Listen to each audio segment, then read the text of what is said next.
আমার মনে আছে আমি তখন সদরঘাটে 5/2 সিমসন রোডে সদরঘাটে আমাদের অফিস ছিল।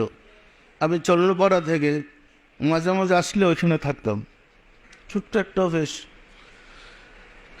তো লোকজন যারা চাইতো তখন সবক দিতাম। একটা ছেলের নাম মহিউদ্দিন। মহিউদ্দিনের বাড়ি ছিল বিক্রমপুর। তো গ্যান্ডারি আমাদের একটা বাঁশের গোড়ের খানকার শরীফ ছিল।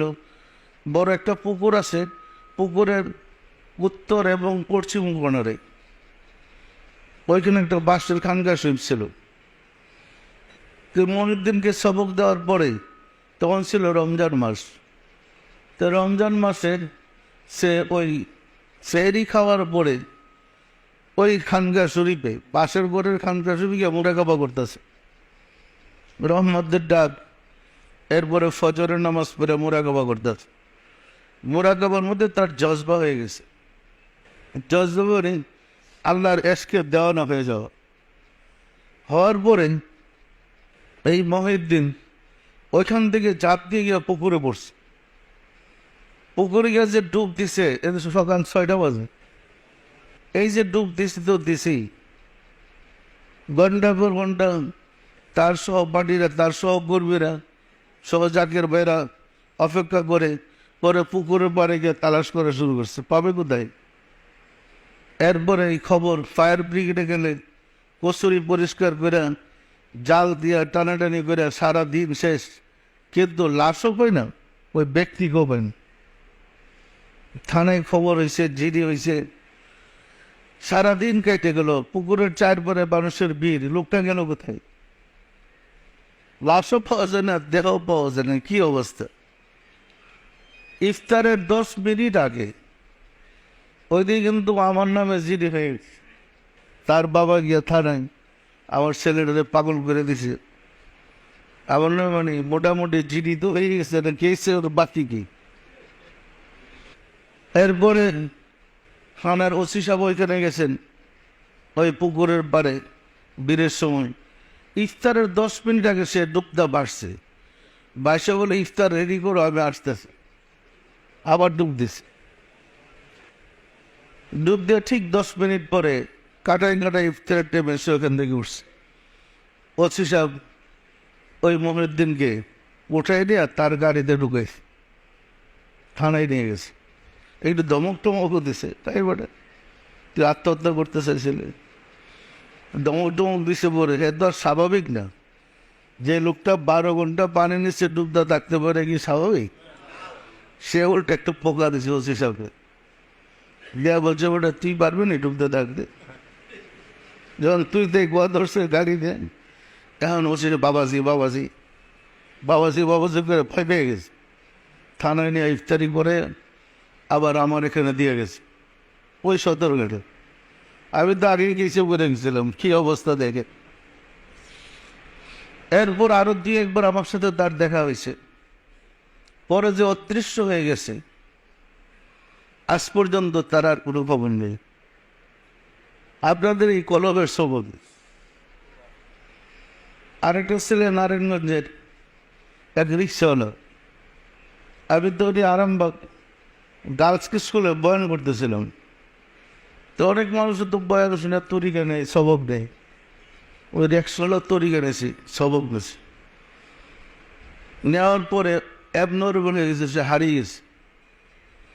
পরে তার স্ত্রী বাচ্চা কাচ্চা আমার কাছে আসতো, কোথায় গেছে কেউ বলতে পারে না, আমিও জানি না, অদৃশ্য হয়ে গেছে। 3 বছর পরে সালার শট পরে সে আসছে আমার সাথে দেখা করতে। আমি জিজ্ঞেস করলাম, তোমার এই অবস্থা কেন? আমি তো সমাজে থাকি না। কোথায় যাবে? আফ্রিকাতে থাকি, জঙ্গলে। তাই মানে হিংস্র জীবজন্তু তোমাকে খেয়ে ফেলে না? বা আমি ওদের সাথেই তো থাকি। খাবার সময় মিলেন, কোথা থেকে একজন মানুষ বেশের লোক এসে খাবার দিয়ে যায়, খাওয়ার পর আর তাকে আমিও দেখি না। আমার সাথে কিছুক্ষণ গল্প করে বললেন, আপনাকে দেখতে মনটা কাঁদতেছিল, জাহাজে এসে দেখেছে, ওই দেখলাম, আবার বিদায়। এরপর আর দেখি না।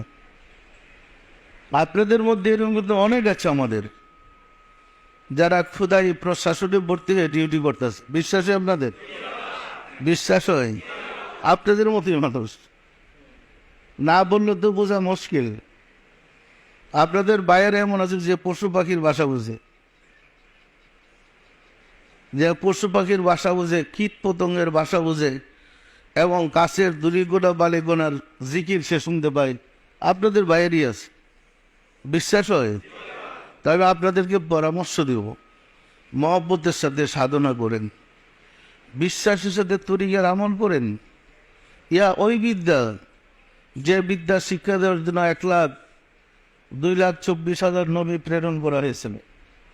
ইয়া ওই বিদ্যা, যে বিদ্যা শিক্ষা করে মানুষ আল্লাহর সাথে মিশে একাকার হয়ে যেতে পারে। ইয়া ওই বিদ্যা, যে বিদ্যা শিক্ষা করলে মানুষ বিশ্বের এক প্রান্ত থেকে অন্য প্রান্তরে কোন ফায়াকুরের সাথে চলে যেতে পারে। এই বিদ্যার মূল্য আছে না নাই বলেন তো? আল্লাহ বলেন, নাফাক্তু ফীহি মিন রূহি, আমার রূহ থেকে রূহ তোমার ভিতরে ফুঁকে দিলাম। আপনাদের ভিতরে রূহ আছে? আমাদের ভিতরে রূহ আছে। কার রূহটা?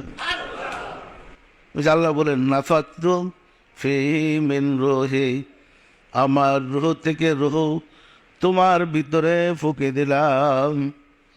আপনি যদি রূহটাকে ধরতে পারেন, আমরা জাহেরিতে দেখতে পাই আমাদের অনেক কর্মকর্তারা বা বিভিন্ন জ্ঞানী গুণীজন আমেরিকাতে চাকরি নিয়ে যায় অথবা বেড়াইতে যায়, আমেরিকাতে রাত্রি যাপন করতেছে, ঘুমাইতেছে, স্বপ্নে দেখে দেশের বাড়িতে আসছে, আব্বা আম্মার সাথে কথা বলতেছে। একসময় মা আবেগে কান্দা জ্বরে ধরে বলতেছে, বাবা আমাদের সর্বনাশ হয়ে গেছে। কি হয়েছে মা? ডাকাত আমাদের সব মালামাল হয়ে গেছে ডাকাতি করে। দুঃখে ওই সে ছেলে স্বপ্নে কান্দে থাকে, ঘুম ভেঙে যায়, অস্থির হয়ে পড়ে। টেলিফোন করে সংবাদ দিয়ে ঘটনা সত্য কিনেন, কারণ আমেরিকার বাংলাদেশ পাশাপাশি না। কি বলেন? ফোন করে সংবাদ পায়, যা বলছে সত্যিই বলেছে। এরকম ঘটনা কি আমাদের জীবনে ঘটে? এমন স্বপ্ন কি আমরা দেখি? আমাদের বাহ্যিক চোখের দৃষ্টির সীমাবদ্ধতা আছে, কিন্তু কলবের চোখের দৃষ্টির সীমাবদ্ধতা নেই। আমেরিকা থেকে বাংলাদেশ দেখা যায়, আমেরিকা থেকে বাংলাদেশের কথা বলা যায়, আমেরিকা থেকে আব্বা আম্মার কথা, বাংলাদেশের কথা শোনা যায়। বিশ্বাস হয় আপনাদের? আমরা দেখি না শুনি না, স্বপ্নের কথা বলি না। যে কাজটা আমরা স্বপ্নে করতে পারি, যদি সাধনা করে সেই কাজটা আয়ত্ত করতে পারি, তো জাগ্রত অবস্থায় কাজটা করা আরো সহজ না কঠিন বলেন তো?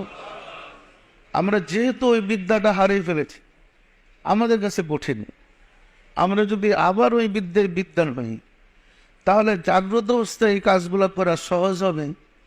হবে না? সব যন্ত্রপাতি কিন্তু আপনাদের ভিতরে আছে। হৃদয়ের কান আছে, হৃদয়ের চোখ আছে, হৃদয়ের মুখ আছে। যে মুখ দেওয়া স্বপ্নে কথা বলি, যে চোখ দেওয়া স্বপ্নে দেখি, যে কান দেওয়া স্বপ্নে শুনে, এগুলো আমাদের ভিতরে আছে।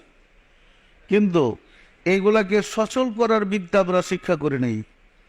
সচল করার বিদ্যান ছিলেন নবীগণ, রাসূলগণ, আউলিয়া কেরামগণ।